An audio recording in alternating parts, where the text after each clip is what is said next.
फिलहाल तो आप लोगों का बोर्ड है और जैसे होता क्या है कि सब्जेक्ट ऐसा है जो बहुत आसान होता है, बहुत टफ होता है, टाइम कम है आज, वरना मैं आपको एक टेक्निक सिखाता, ब्रेन साइंस उसको कहते हैं। लेकिन चलिए फिलहाल जिंदगी में देखिए कोई भी चीज़ अचीव करना है ना तो पहले उसको विजुअलाइज करना जरूरी। विजुअलाइज समझते हैं कि देखना। अगर आप फॉर एग्जांपल क्लास 10 के लिए प्रिपेयर कर रहे हैं, जैसे फॉर एग्जांपल आपको 90% मार्क्स चाहिए, तो आप उसको अपने कहीं जहाँ पर बैठते हैं पहले तो we have to select a place. कभी बेड पर बैठकर पढ़ना, कभी चेयर पर बैठकर पढ़ना, प्लेसेस को चेंज करेंगे ना तो उनसे लगाव नहीं होता। स्कूल छोड़ते हैं तो लगाव होता है नहीं, अटैचमेंट है कि नहीं। जिस दिन छूटता है क्यों रोना आता है, क्योंकि एक पर्टिकुलर प्लेस हम मिस कर रहे हैं जहाँ पर हम रोज आते हैं, हैबिट्स ऐसे ना वाइब्स आती है वहाँ पर। तो जब आप एक पर्टिकुलर प्लेस सेलेक्ट करेंगे कि हम ये पर्टिकुलर फॉर एग्जाम्पल बोर्ड आ रहा है, तो एक टेबल एक चेयर का इंतजाम करिए, उस पर्टिकुलर प्लेस पर बैठिए और आसपास ऐसी इंस्पिरेशनल और मोटिवेशनल चीज़ें आपने लगाइए जिसको देखकर आपको कभी ये ना लगे कि यार हमसे हो नहीं पा रहा। दुनिया में ऐसे बहुत सारे लोग हैं जिनसे हो नहीं पाया, लेकिन अगर यही सोचते रहते कि हमसे हो नहीं पाएगा। अरुणिमा सिन्हा आपको बताएं कि उनका दोनों पैर नहीं था, ट्रेन से सफ़र कर रही थी, सोने की चेन पहनी हुई थी, उनको उठा करके सोने की चेन छीना और ट्रेन से बाहर फेंक दिया, पटरी के नीचे पैर आ गया और दोनों पैर कट गए। ऐसे इंसान के बारे में हम क्या सोचते हैं? लोग कुछ कर पाएंगे? दुनिया क्या सोचेगी? अभी जिंदगी में कुछ नहीं कर पाएंगे। लेकिन आपको पता है उसने क्या सोचा था, क्या संकल्प लिया था अपनी जिंदगी में कि हम माउंट एवरेस्ट पर चढ़ाई करेंगे। जो इंसान दोनों पैर होने के बावजूद हिम्मत नहीं जुटा पाता कि माउंट एवरेस्ट पर चढ़ेंगे, उसका पैर कट जाने के बाद आपको लगता है कि वो इंसान के बारे में हम क्या सोचेंगे, समाज क्या सोच रहा होगा कि ये कैसी बेवकूफ़ी वाली बात कर रही है। लग रहा है पैर जो है वो ट्रेन की पटरी के नीचे आ गया, दोनों कट गए, इसकी अब लगता है इसका दिमाग काम नहीं कर रहा। लेकिन आपको पता है कि हमारे इंडिया की पहली ऐसी वुमेन है जो माउंट एवरेस्ट पर चढ़ाई पैर ना होने के बावजूद। सुधा चंद्रा। डांस करने के लिए दोनों पैर का होना जरूरी है कि नहीं? सुधा चंद्रा का बचपन से एक पैर नहीं, लेकिन भरतनाट्यम नाम का डांस में वो स्पेशलिस्ट है। अगर आप सर्च करिएगा टेलीविजन पे भी आती है सुधा चंद्रा पे, कभी भी आप सर्च करिए। तो जिंदगी मेरे कहने का मतलब ना क्या नहीं हो पाएगा इस पर ज़्यादा फोकस करने के बजाय क्या होगा उस पर फोकस करिए। 4 चीज़ें अपनी ज़िंदगी में लेकर जाइए। SWOT analysis. SWOT SWOT, S for strength. सबसे पहले आप अपनी स्ट्रेंथ पहचानिए, किस सब्जेक्ट में आप बहुत स्ट्रॉन्ग हैं, क्योंकि जिस पर स्ट्रॉन्ग है ना उस पर बहुत मेहनत करने की जरूरत नहीं है। अगर आप एक टाइम टेबल बना रहे हैं पढ़ाई करने में, तो सबसे पहले उस टाइम टेबल में उसको उतना कम समय दीजिए जिसमें आप ऑलरेडी बहुत स्ट्रॉन्ग हैं।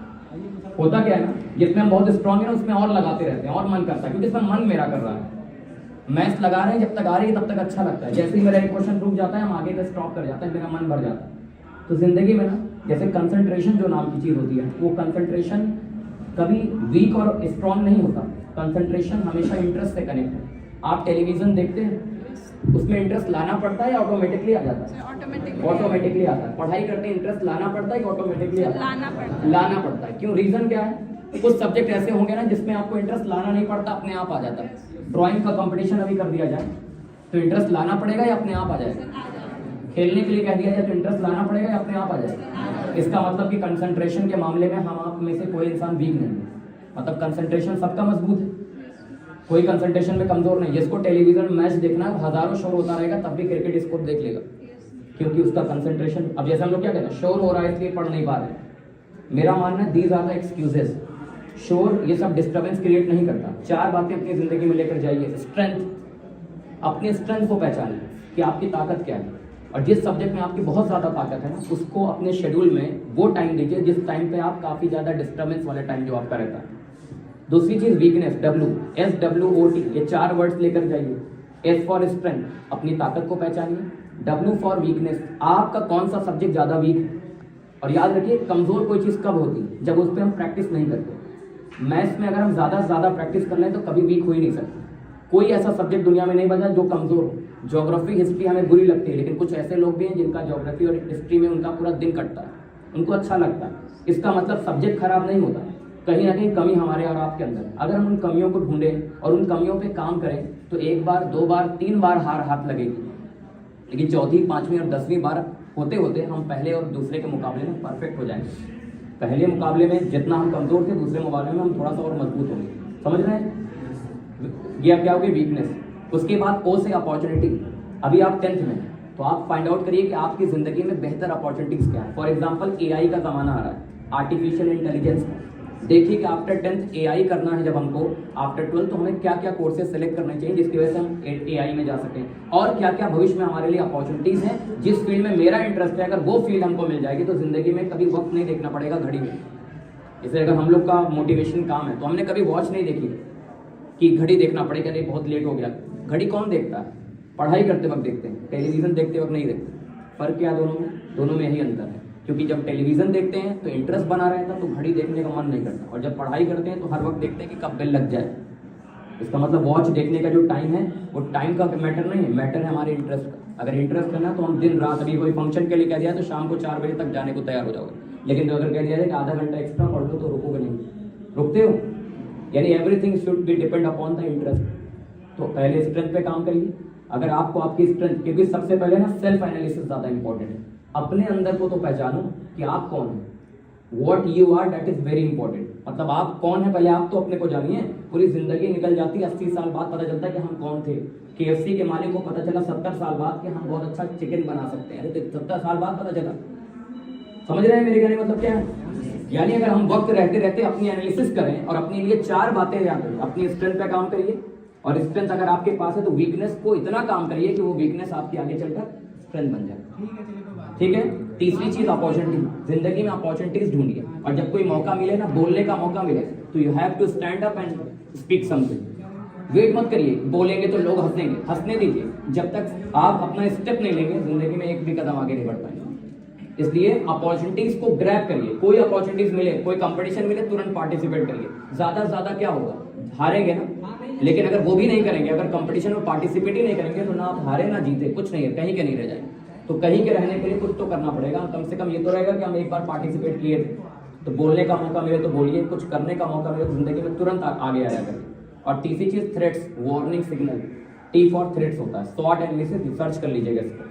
ये ह्यूमन एनालिसिस का सबसे बेहतरीन एनालिसिस है अपनी जिंदगी में सुधार लाने का। अपनी ताकत को पहचानिए, जो पॉइंट आपको स्ट्रांग लगता है लिखिए।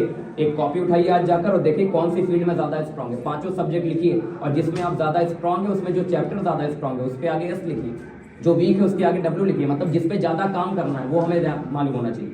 ओ से अपॉर्चुनिटी, जिंदगी में क्या क्या मौके हमारे लिए आने वाले हैं, और कौन कौन से मौके हैं जिनको हम छोड़ चुके हैं और आने वाले समय पर नहीं छोड़ेंगे। थ्रेट्स मतलब वार्निंग सिग्नल्स। लाइफ में हमारे कहाँ पे हमारे लिए एक warning signal. For example I have financial issues, तो हम बहुत आगे तक ना जा पाए, तो ऐसा कुछ कोर्स करें जिसमें हम कम मतलब मिनिमम एफर्ट्स पर और मिनिमम फाइनेंशियल हेल्थ को लेकर के हम बहुत आगे तक जा सकें। अगर हम SWOT एनालिसिस पे काम करेंगे, ह्यूमन एनालिसिस पे काम करेंगे, तो जिंदगी में ज़्यादा बेहतर कर पाएंगे। याद रखिए, practice makes man artist. Perfect मैं नहीं कहता, क्योंकि परफेक्ट दुनिया में कोई नहीं होता। No one perfect in this world. ये बात अपने दिमाग से निकाल दीजिए। कोई भी इंसान यहाँ ऐसा नहीं है, कोई पढ़ने में अच्छा है तो कोई खेलने में अच्छा है, तो कोई हो सकता है कि सोशल मीडिया चलाने में अच्छा होगा, किसी को टेक्नोलॉजीज की बहुत अच्छी नॉलेज होगी। हर इंसान हर फील्ड में अपने में एक्सपर्ट है, समझ रहे हैं? तो इसलिए no one perfect in this world, यानी प्रैक्टिस मेक्स मैन आर्टिस्ट। आपको कलाकार बनाती है प्रैक्टिस। आप जिस फील्ड में जितना मेहनत करेंगे आप एक कलाकार बनकर निकलेंगे, और कलाकार वो होता है जो अपनी एक फील्ड में खूब मेहनत करता है। तो बोर्ड के लिए जा रहे हैं, सैम्पल पेपर निकालिए, सैम्पल पेपर को फाइंड आउट करिए कौन से क्वेश्चन बोर्ड पिछले 10 सालों में ज़्यादा पूछा है, उसका एक नोट्स बनाइए और उन क्वेश्चन पे ज़्यादा काम करिए। यकीन मानिए हर साल, क्योंकि मैं भी एज ए टीचर हूँ, कॉमर्स पढ़ा रहा हूँ, और 11th-12th से मैंने मतलब लगातार मेरे 10, 11, 12, 13 साल का लगभग एक्सपीरियंस हो चुका है अपनी टीचिंग फील्ड में। तो 13 साल से मैं पढ़ा रहा हूँ। मुझे जहाँ तक लगता है कि बोर्ड बहुत कुछ नया नहीं करता। हर साल केवल हम 10% चीज़ें नहीं लाते हैं और 90% चीज़ें वही होती हैं जो पहले आ चुकी हैं। तो अगर हम पुराने सैम्पल पेपर को सॉल्व करेंगे, टाइम मैनेजमेंट को बिल्ड करिए, समझ रहे हैं? ये सब हमारे स्ट्रेंथ को बनाएगा, और जहाँ आपकी स्ट्रेंथ और वीकनेस आपको पता चल गई ना, तो जिंदगी में फिर आपको आगे बढ़ने से कोई नहीं रोकता है। तो यही मैसेज मैं आपको देना चाहूँगा। समझ गया कि नहीं? Thank you, sir.